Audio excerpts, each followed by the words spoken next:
Dream సఖీ, late అవుతుంది. వస్తున్నా. హే rabbit, ఈ డ్రీమ్ 24 hours ఏంటి? ఏమో, నాకు కూడా క్లియర్గా తెలీదు. అంటే ఆయన అర్థం కాదు. నిన్నడిగే వేస్ట్. సఖీ, హోల్ కాలేజ్లో శ్రీజ ఒక్కదానికి డ్రీమ్స్ అని రాలేదంట. అవునా? అవును, కాలేజ్ మొత్తం దానికోసమే మాట్లాడుకుంటున్నారు. హే సఖీ, న్యూస్ చూసావా? లేదు, ఏమైంది? ఈ 24 hours అయ్యేలోపు మనం ఏదో ఒక డ్రీమ్ కంప్లీట్ చేయాలి అంట. ఒకవేళ చేయకపోతే? గవర్నమెంట్ వాళ్ళని చంపేస్తారంట. I'm safe. స్టూపిడ్స్ లాగా నేను డ్రీమ్ సేవ్ పెట్టుకోలేదు. షటప్ శ్రీజ. మీరు 24 hours డ్రీమ్ కంప్లీట్ చేయలేరు. So of course you are going to die. ఇలా మాట్లాడొద్దు అని ఎన్నిసార్లు చెప్పినా నువ్వు మారవా?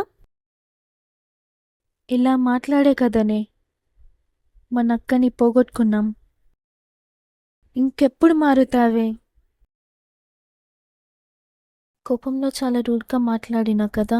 రూడ్గా మాట్లాడినా కరెక్ట్ చెప్పా. నువ్వు అలా చెప్పకపోతే తను ఇంకా లైఫ్లో మారదు. ఎందుకు ఫీల్ అవుతున్నావు? నువ్వు చేసింది కరెక్టే. మేబీ, కానీ మెల్లగా చెప్పాల్సిందేమో. ఎన్నిసార్లు చెప్తావు మెల్లగా? సఖీ, నువ్వు మెల్లగా చెప్పి చూసా, తను మారలేదు. ఇప్పుడు గట్టి చెప్పాగా, సో చూద్దాం. I hope.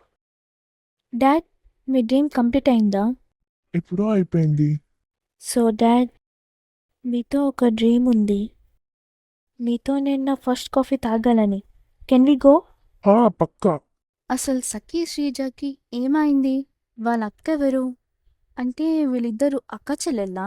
మీరు కూడా తెలుసుకోవాలనుకుంటున్నారా? అయితే సబ్స్క్రైబ్ చేయండి, పక్కనున్న బెల్ ఐకాన్ కూడా క్లిక్ చేయండి, అండ్ సఖీ బాక్స్ని కూడా చూసుకుంటూ ఉండండి. సో పార్టీలో కలుద్దాం. Bye bye.